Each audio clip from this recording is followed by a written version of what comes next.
মমতা ব্যানার্জি নাকি বিরাট নেত্রী, বিরাট তার বুদ্ধি। এখন মমতা বন্দ্যোপাধ্যায়ের অবস্থা কেমন হয়েছে জানেন? যে কোনো সময় ও ছেড়ে দে বা কেঁদে বাঁচি দেশত্যাগ করতে পারে। ও রাতের বেলায় গাড়ি নিয়ে পালিয়ে যেতে পারে, এলাকায় পালিয়ে যেতে দেবো না। আমাদের দেশে রাইট টু রিকল নেই। ওকে 26 পর্যন্ত মানুষ ভোট দিয়েছে। 14 তলা থেকে যদি নামতে চাও, ওই গৌতম দা বলতো ঠেলে 14 তলায় উঠিয়ে দেব। 26 পর্যন্ত টার্ম তোমার পূরণ করাবো, 26-এর পরে মানুষ ডিসিশন নেবে। ঘুঘু দেখেছো? ঘুঘুর ফান দেখোনি? জানলা খুললেই লোক দিয়ে দেখবে, চাকরি দেখবে, ভাতা দেখবে। ওই পাড়ার ওই যে গ্রামের পাওনাদারের মধ্যে অবস্থা করব। যে জানলা খুলবে শুধু লোক দেখবে। সেই জন্যই তো বলছে পদত্যাগ করব। সেই জন্যই আমরা বলেছি পদত্যাগও হবে না, দেশত্যাগও হবে না। ওই জানলা খুললেই লোক দেখাবো। এতদিন তো বলেছো যে শূন্য পার্টি, ঝান্ডা ধরার লোক থাকবে না। তোমাকে ঝান্ডা দেখতে হবে না, তোমাকে শুধু কালো মাথা দেখাবো। এই কালীঘাটের বাড়িতে বসে থাকবে, জানলা খুলবে, দেখবে দিয়ে চাইতে লোকজন এসে হাজির। একটা জানলা খুলবে, আবার আরেকটা জানলা খুলবে, লোকে বলবে 31 ডিসেম্বরের মধ্যে চাকরিতে, জানলা খুলবে দেখবে চাকরি চাইতে লোক চলে এসছে। আবার আরেকটা জানলা খুলবে, বলবে পয়সা দিয়েছিলাম, আমাদের পয়সায় তো চাকরি দিয়েছিলিস, আবার তো সুপ্রিম কোর্ট বলে দিয়েছে টাকা ফেরত দিতে হবে, আমাদের টাকা ফেরত দে। আরেকটা জানলা খুলবে, সে লোক এসে হাজির। আরেকটা জানলা খুলবে, দেখবে আরে ওই ভাতা বলেছিলাম, ওই সব বলছি যার যার অ্যাডমিট কার্ড আছে। এই শুধু 4টে নিয়োগ প্রক্রিয়ায় মিলিয়ে কত অ্যাডমিট কার্ড রয়েছে, কতজনেরকে ভাতা দিতে হবে? 31 লক্ষ মানুষকে, শুধু 4টে নিয়োগ প্রক্রিয়ায়। এখন আবার নতুন একটা স্কিম ঘোষণা করেছে।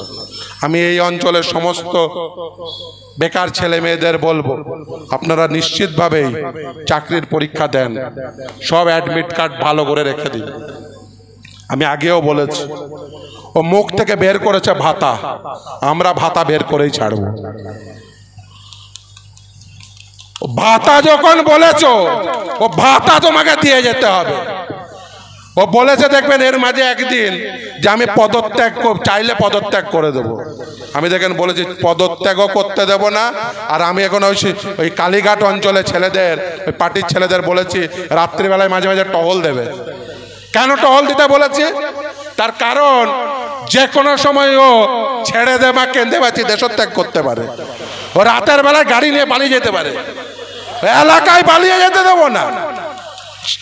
আমাদের দেশে রাইট টু রিকল নেই।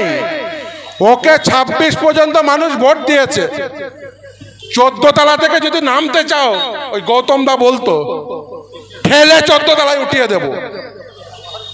26 পর্যন্ত টার্ম তোমার পূরণ করাবো, 26-এর পরে মানুষ ডিসিশন নেবে। ওই বলেছ না সব করছে বিকাশ ভট্টাচার্য, তো মানুষ ডিসিশন নেবে বিকাশ ভট্টাচার্য পার্টিকেই ক্ষমতায় আনবে। কিন্তু 26 পর্যন্ত যেহেতু মানুষের ভোট তুমি পেয়েছো, তাই 26 পর্যন্ত তোমাকে কি কি দিয়ে যেতে হবে? এই যে দুদিন আগে দেখবেন ডিএর মামলা হওয়ার সময় সুপ্রিম কোর্টের সামনে কি বলেছে জানেন তো? এবং আমার এক সাংবাদিক বন্ধু সে খুব সুন্দর লিখেছে, সুপ্রিম কোর্টে গিয়ে ইংরেজিতে বলেছে ব্যাক ব্রেকিং। তো সে তার ওই ফেসবুক ওয়ালে লিখেছে এই ব্যাক ব্রেকিং শব্দের মানে কি হতে পারে? কোমর ভাঙা, মেরুদণ্ড ভাঙা, নাকি অন্য কিছু? যারা এই অঞ্চলের ভাষাবিদ রয়েছেন তারা এই যে ব্যাক ব্রেকিং এর মানেটা ওকে একবার বুঝিয়ে দিয়েছে। কিন্তু সরকারটার পিছনটা, সরকারটার মেরুদণ্ডটা, সরকারের কোমরটা ভেঙে গেছে, এটা খুব পরিষ্কার। বলছে 40,000 কোটি টাকা সর্বমোট ডিএতে বকেয়া হিসেবে দিতে হবে, আমার দেওয়ার ক্ষমতা নেই। মানে সরকারের এই ক্ষমতা নেই এখন।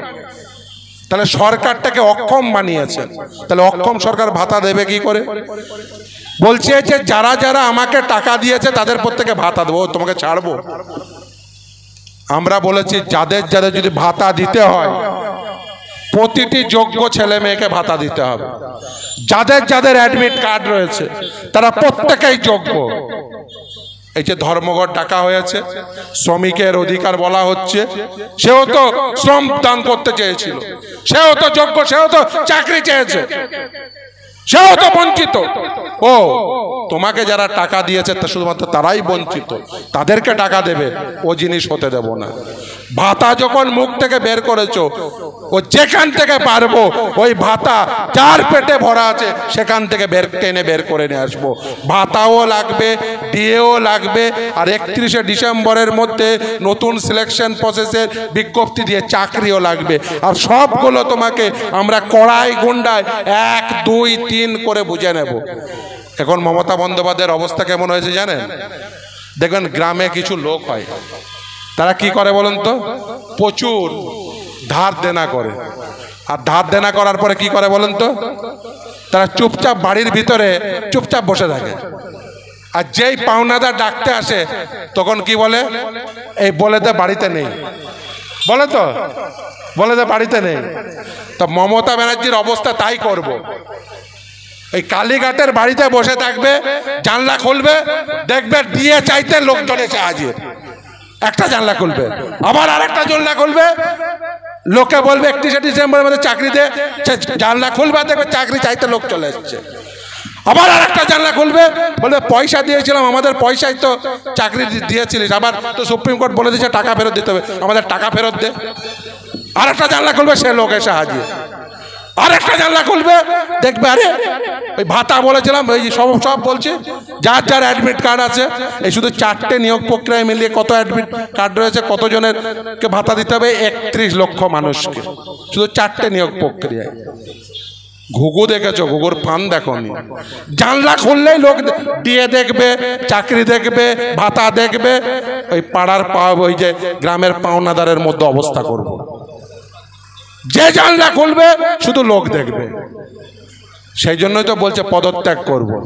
সেই জন্যই আমরা বলেছি পদত্যাগও হবে না, দেশত্যাগও হবে না, ওই জানলা খুললেই লোক দেখাবো।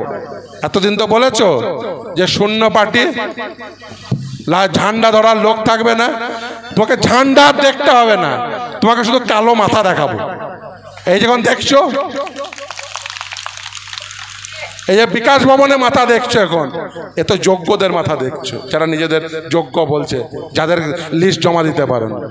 ও কালকে দেখবে অযোগ্যরা গিয়ে হাজির হবে। কি বলবে? কারণ 2 দিন পরেই তো গিয়ে টাকা জমা দিতে হবে সব, সে ব্যবস্থাও আমরা করব। তারা তো টাকা চাইতে যাবে, আর পাওনাদার কার কাছে টাকা চাইতে যাবে? যাকে টাকা দিয়েছিল। পাড়ায় পাড়ায় পাওনাদাররা এসে হাজির হবে। ফলে সাধু সাবধান, এই সময় রয়েছে। অনেকেই দেশত্যাগ বা পদত্যাগ করতে চাইবেন, কিন্তু আমরা সে সুযোগ দেব না। ওই যে বললাম, জানলা খুলেই বলেছে লাল ঝান্ডা থাকবে না। এবার দেখবেন লোকে কোন ঝান্ডা নিয়ে গিয়ে হাজির হয়। ফলে লাল ঝান্ডা যদি না থাকে আপনার পরিণতি আরো ভয়ঙ্কর হবে। লাল ঝান্ডা আছে বলে অন্তত পক্ষে এটুকু দেখতে পাচ্ছেন যে মানুষ সংঘবদ্ধ হয়ে সংযত হয়ে আছে। লাল ঝান্ডা যদি না থাকে না, তাহলে বুঝতে পারবেন যে মানুষের চাপ কি। শুধুমাত্র সময়ের অপেক্ষা। এই সংঘবদ্ধ মানুষকে, এই আপামর জনগণকে আমি আহ্বান করছি যে বুঝুন যে কাকে ভোট দিয়ে এনেছিলেন। যাদের ভোট দিয়ে এনেছিলেন তারা নিজেরাই বলছে আমাদের সরকার পরিচালনা করার ক্ষমতা নেই। মমতা ব্যানার্জি নাকি বিরাট নেত্রী, বিরাট তার বুদ্ধি। আর এখন প্রতিদিন এই টিভি ক্যামেরা দেখে বলতে হয় যা করছে বিকাশ ভট্টাচার্য করছে, যা করছে কোর্ট করছে। তুমি সরকারে আছো কিসের জন্য? ছেড়ে দাও। তোমার যদি তাহলে ভোট চাইতে যাও কেন? যে আমি সব তোমাদের উপকার করব, আমি রাজ্য চালাবো। তোমার যদি রাজ্য চালানোর ক্ষমতাই না থাকে, সেই মস্তিষ্কে সেই বুদ্ধি না থাকে, তাহলে তোমাকে রাজ্য চালিয়ে লাভ কি? তোমার ভোট চেয়েই বা লাভ কি? দলটা তুলে দাও। যদি এমনি দলটা উঠে যাবে, ওই যা অবস্থা, ও 2 দিন পরে ওই দলটা উবে যাবে। শুধু সময়ের অপেক্ষা। শুধু দেখুন কি হয়। ও 26 পর্যন্ত টার্মটা পূরণ করুক। ও প্রতিদিন সূর্য ওঠে আর ঘন্টা হিসাব করে, 1 ঘন্টা 2 ঘন্টা 3 ঘন্টা, কোনোভাবে 26টা কি করে পার করব। কারণ আমরা তো বলেছি ছাড়বো না। ও পদত্যাগ করলেও ছাড়বো না, ও দেশত্যাগ করলেও ছাড়বো না। সব হিসাব কড়াই কোন্ডায় বলিয়ে দেবো।